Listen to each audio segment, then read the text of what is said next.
Think about when you're on a road trip, sitting through a class lecture in a business meeting, how exhausted you are when it's done. I could be a mess, stressed in yesterday.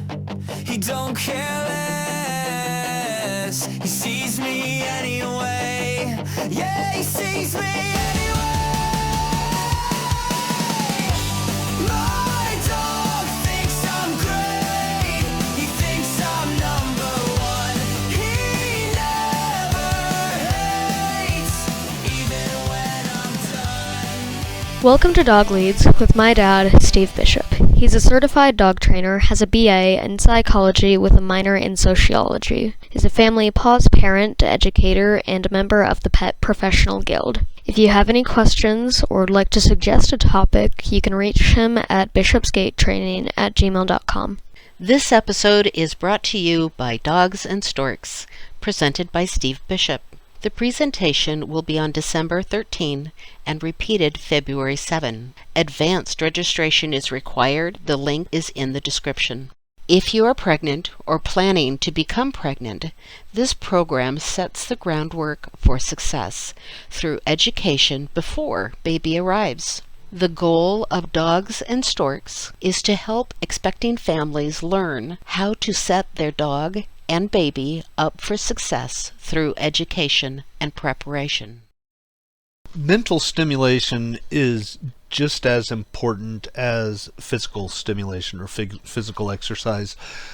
The more we exercise our brains, or your dog exercises their brain, the smarter they're going to be and the better behaved, insofar as it gives them other stuff to do as opposed to getting into trouble. And it can also tire them out just as much, if not more, than that physical exercise.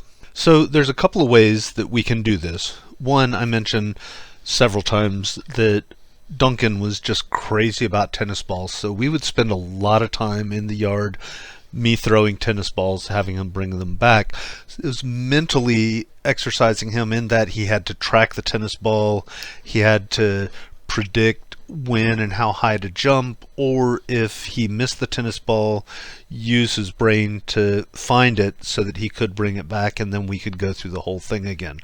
So it was a good way to balance out that mental and that physical exercise. Puck, on the other hand, I've mentioned also that he loved tug toys. One of the things about playing tug is it's a cooperative game. It's not something where the dog is going to be more dominant because he got the toy or wants to get it from you, and I've talked about that in previous episodes, so I won't cover that ground again. But in the wild, dogs and wolves, they will use that tugging to pull apart pieces of their prey so that everybody gets a piece of it. Think about when you're playing tug with your dog and they win. Most of the dogs I've played with, unless they're starting to get tired, they will come back to me and offer that toy so that we can continue the game. Another thing that we used to do with Puck, if I won, I would take that toy and I would hide it under a blanket or under the couch or something like that, and then he had to find it so that we could continue the game. And I started out, I would cover it up, but I'd leave part of the toy sticking out so that he could find it pretty easy. And then I would leave less and less sticking out, but he started to learn, oh, this is the game, I have to find it, to the point where I could just cover it up completely with a blanket and he could sniff it out, kind of make guesses at where it might be, and use his brain to kind of figure it out. A lot of my clients that have herding breeds, they'll ask me, what can I do to keep my dog from hurting kids or guests that come over? One of the things I recommend, and I've heard it pronounced both ways, is try-ball or tray-ball. Basically what it is, you get one of these exercise balls and the dogs will push it around the yard and try and make a goal, or kind of like in soccer, try and make a goal. And so this part of the responsibility is on you, teaching the dog which way they need to go.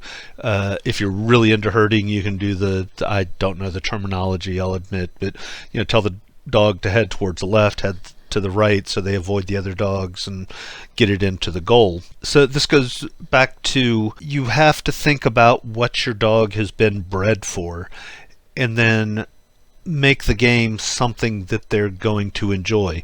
So the herding dogs, they get to herd these exercise balls around. Duncan was a Brittany, he was a bird dog, he loved chasing things that were falling out of the sky, so he loved chasing tennis balls. Puck was a terrier, he loved small, furry, fast-moving things. So kind of make each game for the breed. Another thing that is very popular is puzzle toys. So you can go out and spend a lot of money at the pet store on puzzle toys, and they are really good and they're going to stimulate your dog's mind. You can also make different toys yourself.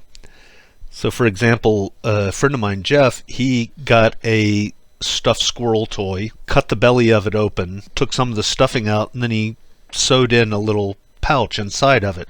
Then he put Velcro on the seam so he could put treats inside this squirrel's belly, Velcro it closed, and then we give it to the dog, and the dog has to figure out how to get the treats out of the stuffed toy. One of my favorite games, because it seems to be one of my dog's favorite games, is take a tennis ball and you cut it just about in half, so when you squeeze it, it opens up like Pac-Man. Then you can take and put a bunch of treats in there, drop it on the floor, give it to your dog, and he's got to figure out how to squeeze this thing so the treats come out and he can eat them. Probably Malcolm's favorite thing, at least that we've come up with so far, is you can get a muffin tin, put treats in each cup, and then you take a tennis ball and put it over those treats. And so he's got to figure out how to manipulate the tennis balls to get the treats out of the muffin cups. And then I usually put a bunch of different treats in each cup, and I'll put one or two of the Pac-Man tennis balls in a couple of the holes, so once he finishes the muffin tin, he can go and he can get those tennis balls and get a few more treats out of that. I don't like this one as much, but I did try, if you take like a peanut butter jar or a mayonnaise jar, something like that, you cut a couple of holes in the sides, and I put one on the top. Then you take toilet paper, empty toilet paper rolls, put it inside, and then you drop some treats in it. And so the dog's got to roll the thing around to get the treats to come out of the holes. And one of the things I don't like about this one so much is the plastic. It's a really cheap plastic, and if the dog gets too fixated on it, they may bite off a piece and ingest it, and it's going to clog up their intestines and just give you a huge vet bill. So if you do want to try this one, definitely make sure you don't leave it out where the dog has free access to it, and you're always there paying attention when the dog does have it. Another one, you can buy these, but I have seen videos where you can make them also. You just need some fabric, and you make what's called a snuffle mat, and it always reminds me of like a shag carpet on steroids. What you do is you have this carpet with these long pieces sticking out, and it's supposed to, in a, I would almost say, satirical way, emulate grass outside. But then you put treats in this snuffle mat, and the dog has to sniff or snuffle through it to get the treats or the dog food. So there's a lot of things you can do that don't cost a lot of money. You're not going to have to spend a lot of time and effort figuring out what your dog is interested in and what they're not, and this stuff you can do at home, and you probably have some of it lying around. Like the tennis balls, a lot of times I will get those from, I just go by, there's a park with a tennis court close by. People a lot of times will hit the balls over the fence and just leave them there because they have a whole can with them, and you can go and collect tennis balls and get more than you would ever want at a lot of parks or your local HOA tennis court or whatever. So these are things that you can find, you can use, and they're just really inexpensive or even free. One of my favorite things to teach when I start talking about mental exercise or mental stimulation is targeting. Targeting is, in a word, having the dog interact with something. So I've talked about the bee hand, putting the treat more or less in the palm of your hand and folding your thumb over it. We're going to hold that out, and we're just going to say touch. Wait for the dog to touch our hand with their nose or paw at it, whichever you prefer, and then we're going to reinforce that, and we're going to keep doing that until they're doing it consistently. Once they're doing it consistently, then we're going to put the treat in the other hand and have them target there. Then we're going to start putting our hand, like where they have to jump up for it or down on the floor off to the side, so they start to learn wherever the hand is. When I say touch, you need to touch my hand. The nice thing about this, when I was working on recalls with Duncan, I had several different recalls for him. Some I just wanted him to come towards me, some I wanted him to come to me, but didn't really care where he was. But every once in a while I wanted him right next to me. And so I would call him, he would start back to me, and then I would say touch and hold my hand out, and he would come right to that spot. That's where I wanted him for whatever reason, safety or whatever. The point being, targeting is only limited by your imagination. So, for example, a friend of mine taught his dog how to spin by using targeting. If you look at agility equipment, there's a yellow area on some of the obstacles. The dog has to hit those areas, those safety zones, so if they fall off, they're not going to fall from such a height that they get hurt. The trainers use targeting for that. They have to target that yellow area.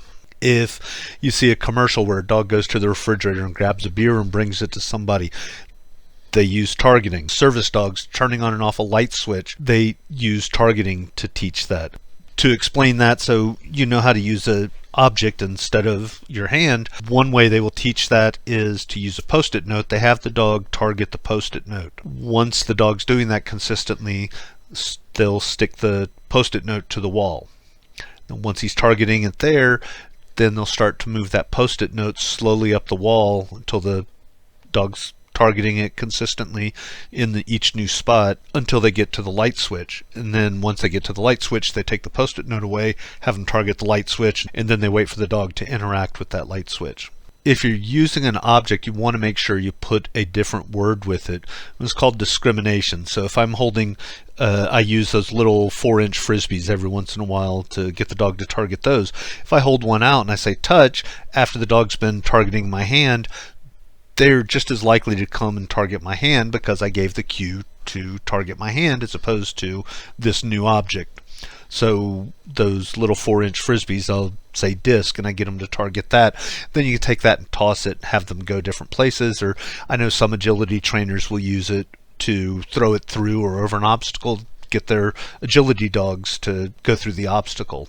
So again, it's really just limited by your imagination what you can do with targeting, and it's great mental exercise, and it's something you can have a lot of fun with, or it can have practical applications. My wife has a tendency to come into the house and just put her keys down, and then she can't find them when she needs them later. You could use the keys, have the dog target that, so that if you have the same propensity, you could have the dog find your keys. So again, it's really just limited by your imagination. And it can have a lot of practical applications too, even though for your dog it's just a fun game that you're playing. So another fun game you can play with your dog, and this can help with your training, is play hide and seek.